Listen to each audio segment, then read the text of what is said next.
સતગુરુ નીતિન સાહેબ આ સત્સંગમાં સમજાવી રહ્યા છે. વાણી છે ગરીબદાસજી મહારાજની, ખૂબ જ સુંદર વાણી છે.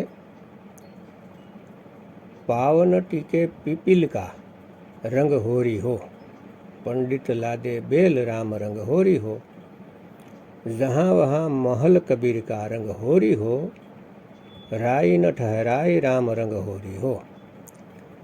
એટલે કે કબીર સાહેબનો મહેલ છે ત્યાં પહોંચવામાં કીડીના પગ પણ નથી ટકતા, કીડી પણ ત્યાં નથી જઈ શકતી, એટલો મહીન રસ્તો છે. ફક્ત ને ફક્ત સુરતી ત્યાંથી નીકળી શકે છે. જ્યારે ભેદી ગુરુ તે રસ્તાનું જ્ઞાન કરાવી દે ત્યારે જ સુરતી આ શરીરને છોડીને શબ્દમાં સમાઈ શકે છે. નહીતર કોઈ તે માલિકના ઘર સુધી પહોંચી શકતું નથી અને બીજો કોઈ રસ્તો જ નથી. जहाँ वहाँ महल कबीर का रंग होरी हो, राई न ठहराई राम रंग होरी हो. અરે ત્યાં રાઈનો દાણો પણ નથી રહી શકતો. અરે ભાઈ, તે અધરદીપ છે, નિરાધાર છે, ત્યાં કંઈ પણ નથી પહોંચી શકતું. ફક્ત ને ફક્ત સુરતી જ જઈ શકે છે, અને તે પણ ત્યારે જ જો શબ્દ સહારો આપે તો. શબ્દ દ્વારા જ સુરતી ત્યાં પહોંચી શકે છે. જો સાચો શબ્દ તમને મળેલો હોય તો. પણ નકલી શબ્દ, જાપ, અજપા, અનહદ ત્યાં નથી પહોંચાડી શકતા. ભક્તો નથી પહોંચાડી શકતા. પાણી પવન ન છંછરે રંગ હોરી હો, સાંદ સૂરજ નહીં राम रंग होरी हो. चार वेद पंडित पढ़िया रंग होरी हो, 52 अक्षर लेख राम रंग होरी हो. वो अक्षर या में नाही रंग होरी हो, रहे शेष का शेष राम रंग होरी हो.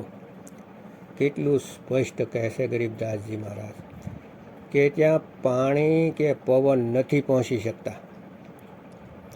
અને કોઈ એમ કે ત્યાં પવનના સહારે પહોંચી જઈશ શ્વાસોના જાપ કરી, તો બિલકુલ નહીં. અરે ભાઈ, શ્વાસ તો 3 લોકની સંપત્તિ છે. ચોથા લોકથી તેનું કાંઈ લેવા દેવા નથી. સત્યથી એને કાંઈ લેવા દેવા નથી. એ ત્યાં નથી પહોંચી શકતા. પવન દ્વારા કોઈ ત્યાં નથી પહોંચી શકતું. ત્યાં વાયુ નથી અને ત્યાં પાણી પણ નથી. કોઈ એમ કે પાણીમાં એક ઈંડું તરતું આવ્યું અને અક્ષર પુરુષે એને ક્રોધથી જોયું અને ઈંડું ફૂટી ગયું. અરે મારા ભાઈ, વાણી પ્રમાણિત કરે છે કે 5 તત્વ ત્યાં નથી. 5 તત્વ તો ત્યારે બન્યા છે જ્યારે કાળ પેદા થયા પછી. તો કાળ પેદા જ નથી થયો તો 5 તત્વ ક્યાંથી આવી ગયા? અરે ક્યાંથી આવી ગયું ઈંડું અને ક્યાંથી આવી ગયું પાણી? વિવેક લગાવો, વિચાર કરો. વાણી એટલા માટે ઘુમાવી ફેરવીને બોલાયેલી છે કારણ કે કાલદૂત આમાં જ ફસાઈ જાય. કેમ કે તે વાણીથી તો અલગ જાય છે નહીં.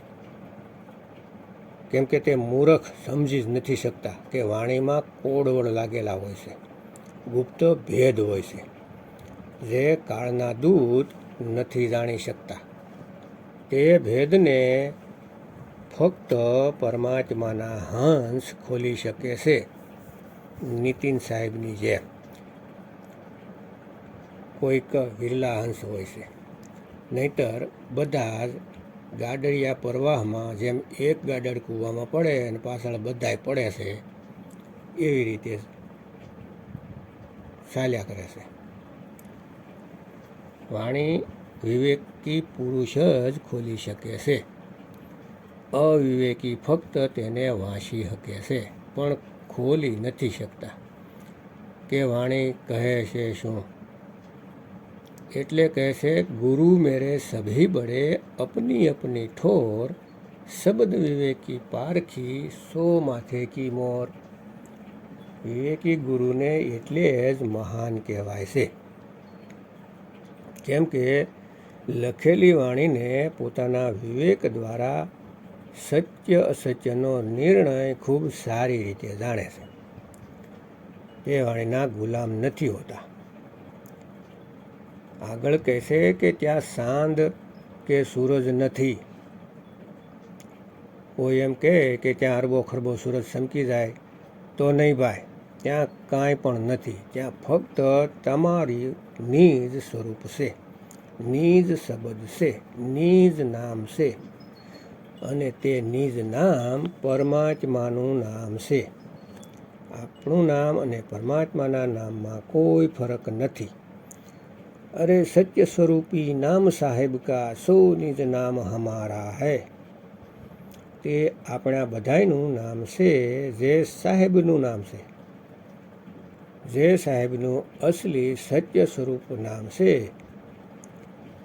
ચાર વેદ પંડિત પડિયા રંગ હોરી હો, 52 અક્ષર લેખ રામ રંગ હોરી હો.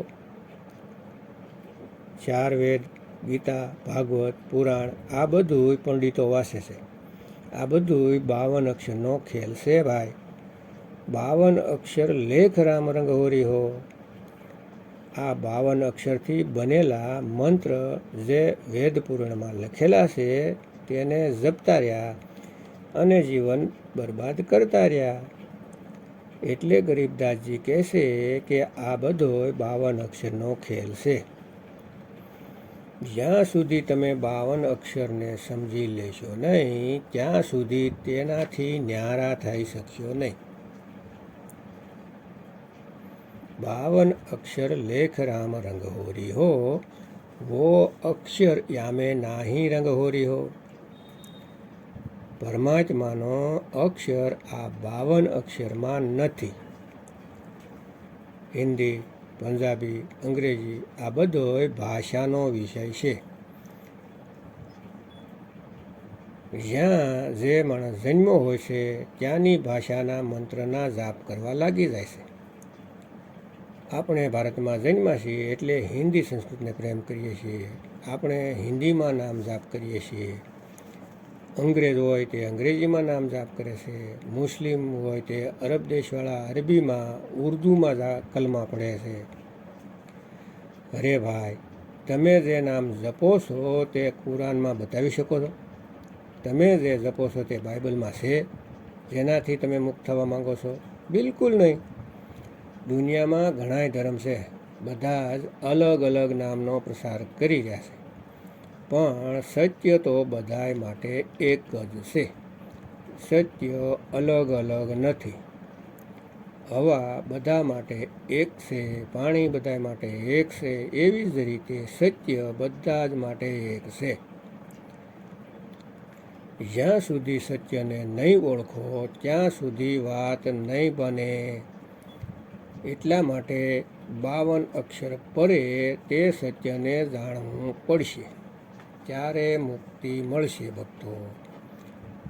આગળ કહે છે, 52 અક્ષર લખવામાં આવે છે, પણ તે અક્ષર આમાં નથી.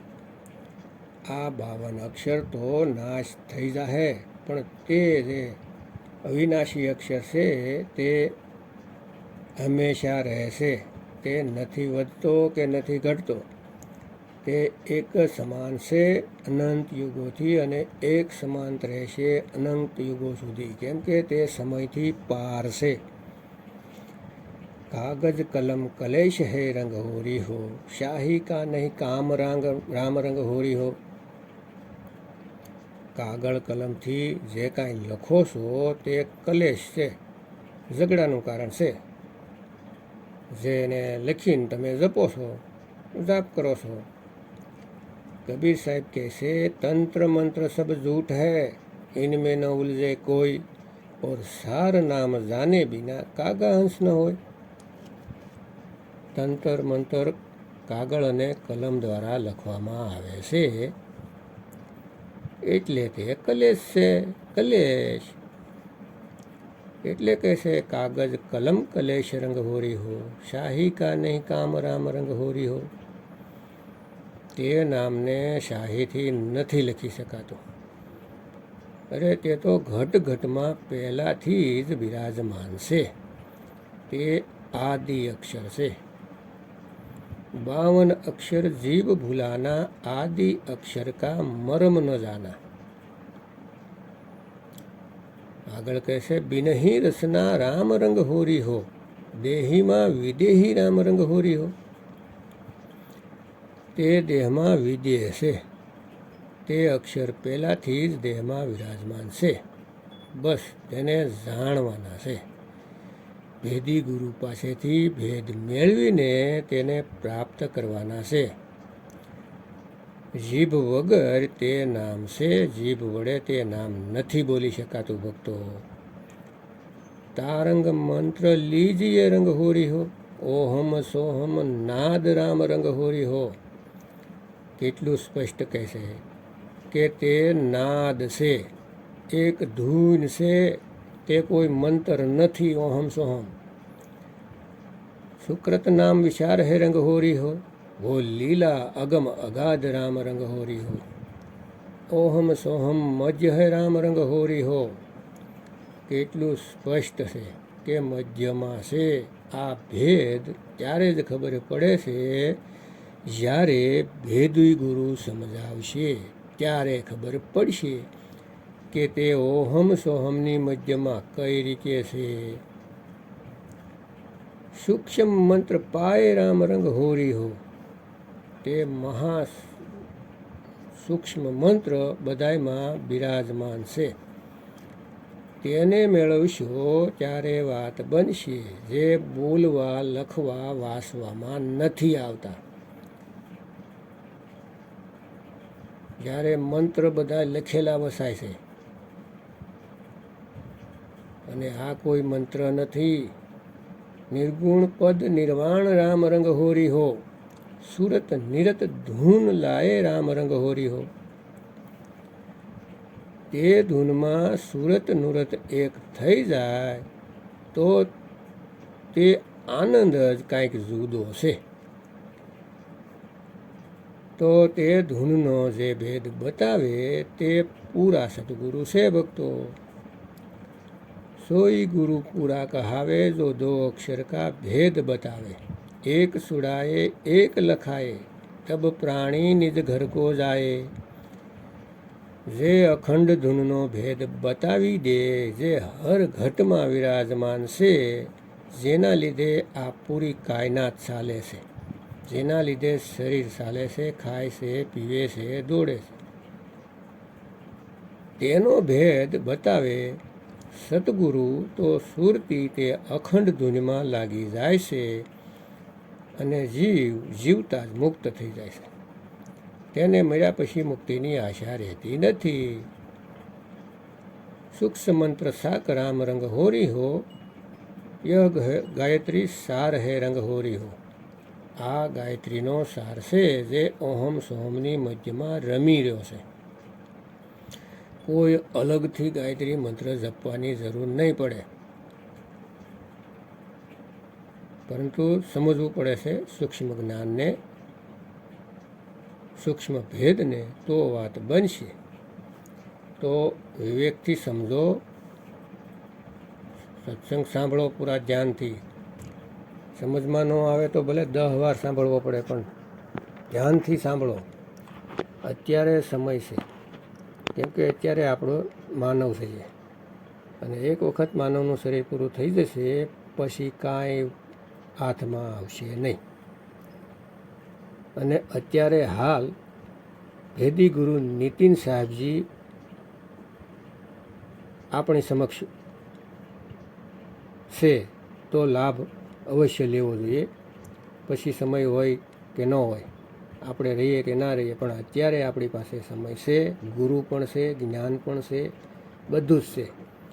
તો લાભ ઉઠાવો. સતગુરુ નીતિન સાહેબના શરણમાં જાઓ. છલ કપટ છોડીને સલ કપટવાળાનું કામ નથી અહીંયા. ખરેખર મુક્તિ જોઈએ છીએ, ખરેખર પરમાત્માને પ્રાપ્ત કરવા છે, એમના માટે લાગુ પડે છે.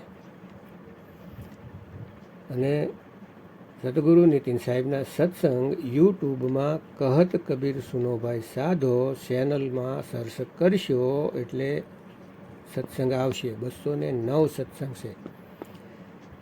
એકથી શરૂઆત કરશો ક્રમવાઇઝ તો સમજમાં સહેલાઈથી આવશે.